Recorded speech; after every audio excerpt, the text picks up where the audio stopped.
There are plenty of young, bold stars in classic movies, but for my money, nothing beats a badass senior. After all, with all that life experience, wisdom, and the confidence that comes with being a survivor, what's not to love? These classic films feature elderly characters who plant themselves firmly in the middle of the action and don't take nonsense from anyone. The Rocket Man from 1954 stars George Foghorn Winslow as Timmy, an orphan with an active imagination who is given a magical ray gun by an alien. This child actor with the voice of a middle-aged smoker is most famous for playing a well-heeled cruise ship passenger who attempts to charm Marilyn Monroe in Gentlemen Prefer Blondes. As amusing as Winslow is, the real star of the film is Spring Byington, a feminist before the concept was widely discussed. Byington plays the no-nonsense Justice Amelia Brown. There's always a hot pot of coffee and a heaping pile of justice ready in her charming home office, which serves as a small-town courtroom. Timmy comes to live with Amelia when there is an overflow at the orphanage, and he uses his ray gun to help her in her eternal quest for a more just world.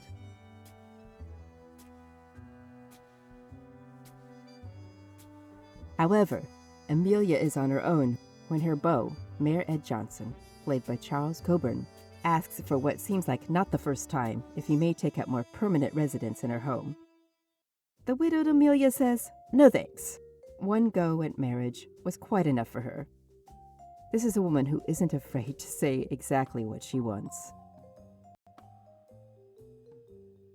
While the crime thriller Nocturne from 1946 can be hard to find, it's got a lot to offer and is worth searching out. It was produced by Joan Harrison, who was one of only a few female producers working in Hollywood at the time. The strong, witty female characters typically found in her productions this time include a pair of crime-obsessed seniors. George Raft stars as Detective Joe Warren, who is investigating the murder of a womanizing songwriter. As he diligently works to uncover clues, it's his own mother, played by Mabel Page, who helps him unravel the case. Joe lives happily with the widowed Mrs. Warren. She isn't your typical parent. While she still cooks and cleans for her son, she's also his pal. She's clearly the wild one, too. While he's at home getting ready for bed, she tries to sneak in after a night of gambling. In one of the best scenes in the film, Mrs. Warren and her friend, Mrs. O'Rourke, played by prolific character actress Sarah Edwards, have what looks on the surface like a pleasant tea. But they're chatting about murder. Cups in hand, they sweetly discuss ballistics, wounds, and weapons. It isn't surprising when things get chaotic and Raft needs to step in. And that's when his mother's shenanigans give him the key to solving the case. There are 2 screen adaptations of the stage play Kind Lady, a story of a wealthy but benevolent woman who is held prisoner by home-invading thugs. In the 1930s version, Aileen McMahon plays the lead as a frail woman in poor health who is deeply vulnerable in the clutches of these criminals. In the 1951 remake, Ethel Barrymore is more robust in her performance as affluent art collector Mary Harries, an even-tempered woman who doesn't hesitate to share her good fortune with those in need. The ever-growing collection of Christmas cards on her mantel is evidence of her popularity. When struggling artist Henry Elcott, played by Maurice Evans, comes to her door to inquire about her elaborate door knocker, she's wary, but friendly. Elcott's wife Ada collapses in the street outside the mansion, and soon the frail woman and her baby have taken up residence in one of Mary's bedrooms, per the recommendation of a doctor. But it turns out the man isn't a doctor, but part of Elcott's plan to imprison Mary and her maid Rose, played by Doris Lloyd, while he sells off her art collection and eventually the house, claiming all the while to the outside world that Mary has suffered a mental breakdown. Elcott's co-conspirators are played with sleazy glee by Angela Lansbury and Keenan Wynn. There was never anything frail about stage and screen legend Ethel Barrymore, so it isn't surprising that she takes a tougher approach to the role than McMahon did. While she's in grave danger, she never loses her sense of grandeur. She swipes away breakfast trays and shames her captors for their horrid behavior. Elcott is a killer, and he takes delight in torturing Mary as he anticipates her demise at his hands.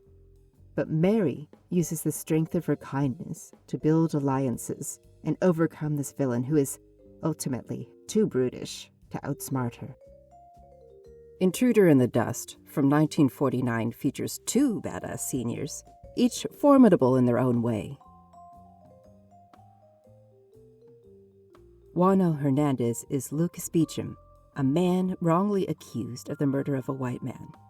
As he's led through a crowd of angry townspeople to the jail, Lucas calls out to Chick Mallison, played by Claude Jarman Jr., asking him to secure the services of his uncle John Gavin Stevens, the town lawyer, played by David Bryan. Chick feels ill at ease in his relationship with Lucas because of the racist hatred the white men in town showed towards this successfully independent black man. But he once treated him kindly after he fell in an icy pond, and he respects him. Stevens also respects Beecham and wants to help him, but he feels he doesn't have a chance of clearing him. Enter badass senior number 2, Miss Eunice Havisham, played by Elizabeth Patterson. She believes there's evidence to clear Beecham. In the dead of night, she goes with Chick and his friend Alec, played by Elsie Emanuel, to dig up the dead man's grave. While the boys have their qualms, she doesn't hesitate and ensures they complete the grisly task. When they find useful evidence, Stevens needs to buy time to seal Beecham's innocence. Miss Havisham accepts the job of holding off the lynch-hungry mob gathered around the jail. She's the only one they wouldn't dare to harm, and she knows it, though it takes courage to continue to focus on her mending when under threat.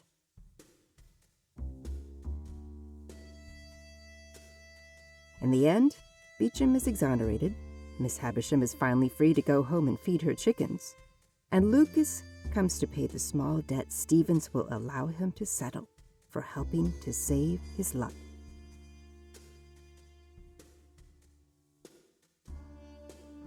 Charles Laughton directed one of the great one and dones of Hollywood history when he made 1955's Night of the Hunter.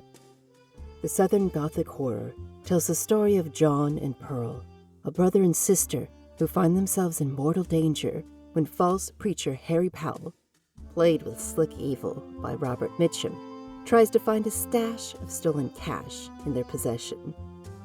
He was in jail with their father, who was hanged for murder in connection with the theft of the funds, leaving the children's hapless mother, played by Shelley Winters, alone to care for them. She's quickly charmed by the preacher, to her own misfortune. Soon, the children are on the run from Powell, escaping in the night on a boat on the river. When they are found on the shore by the strict but loving Rachel Cooper, played by silent screen legend Lillian Gish, the pair finally have a true protector, though it takes her a while to understand what kind of protection they require. In these Depression times, Rachel cares for many orphan children, and she strives to raise them to be strong and moral. She's taught them how to help her tend to her small homestead and reads them stories from the Bible. When Powell finally catches up to John and Pearl, Rachel is wary and then deeply suspicious of this charming stranger. In an iconic scene, she responds to his threats against the children by inviting him to leave her property with the tip of her rifle.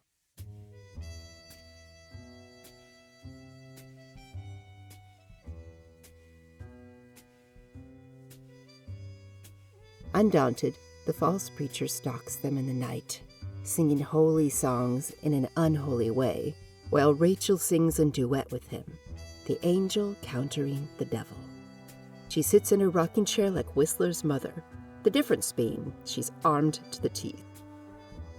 While watchful and worried for the safety of her brood, Rachel never backs down, and Powell finds he's finally met a woman he not only can't beat, but must flee. The ultimate badass senior.